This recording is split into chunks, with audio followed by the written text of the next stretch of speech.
So I'm in this room, and nobody else has been in here for several days. I'm hoping it's permanent, at least for the time being. But something's going on, and I'm going to try to mind my temper but be forthright. I'm going to let you know. It is 2021. It has been over 26 years.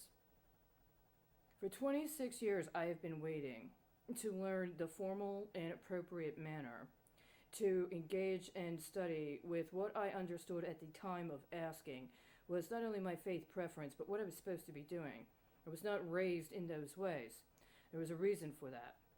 There was some reason I was alienated from what I understood my soul needed. I asked for the appropriate formal manner in which to engage. I was given instruction.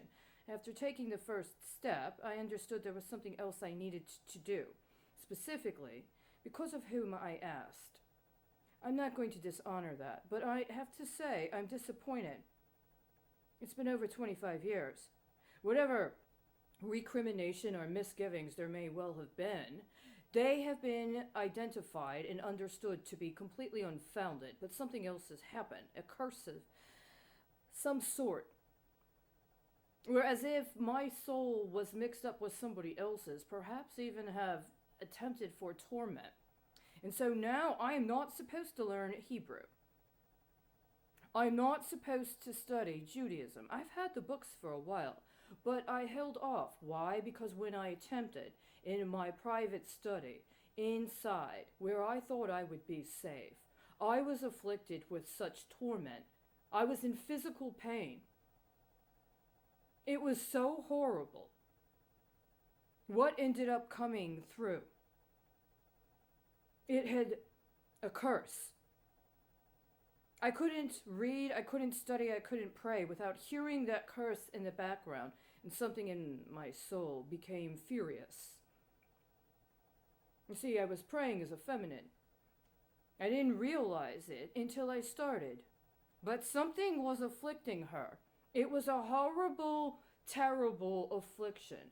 And that is why I cannot and will not give you the woman, including the young woman, what you thought you were entitled to.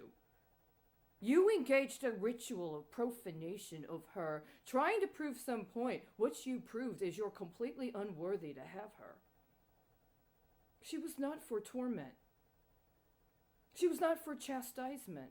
She was innocent. She was pure. If you had a problem controlling your appetites and offered her as a sacrifice, you've sacrificed her utterly, it seems. So now I'm in this situation. It's different out here than it is in there. But what apparently has happened is I'm not supposed to be studying Hebrew. I'm supposed to be studying Arabic. Only I don't have the formal teacher. I already know enough to know it's not appropriate to read the Quran without knowing Arabic or without being instructed in Arabic. I have a book. It's translated. I've only formally studied it once. That was yesterday. I had anticipated and hoped to do something else yesterday.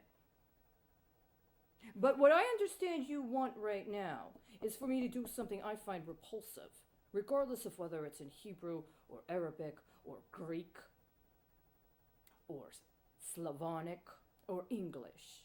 You want me to do some sort of study on camera. So what, you can analyze it? Are you going to try to attenuate yourself to see if I'm devoted enough for your pleasure? Because I understand that's what this is. Something somewhere is connected to me spiritually.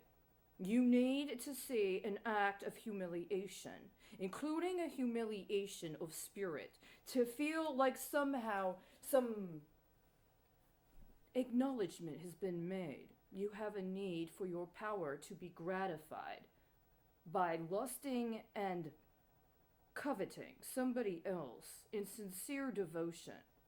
Ultimately, what you want is for them to accept your superiority and their enslavement. It's that literal. Now, this is not a new phenomenon. Don't you go there. You're not talking to a woman right now.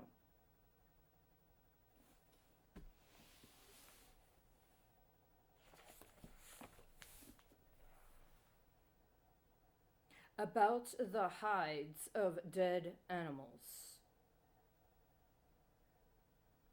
Abd Allah bin Abbas reported, the apostle of Allah, may peace be upon him, passed by a dead sheep that had been given away by him to a slave of Mamuna, wife of the Prophet, may peace be upon him.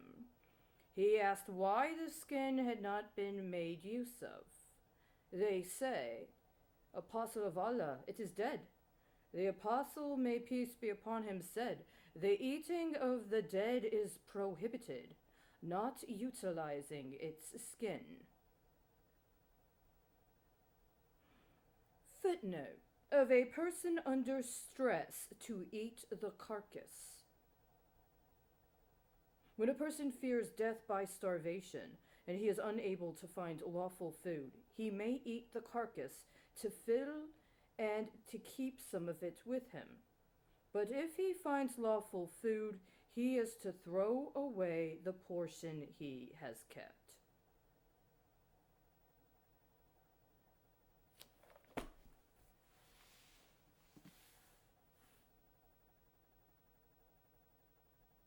Are you satisfied?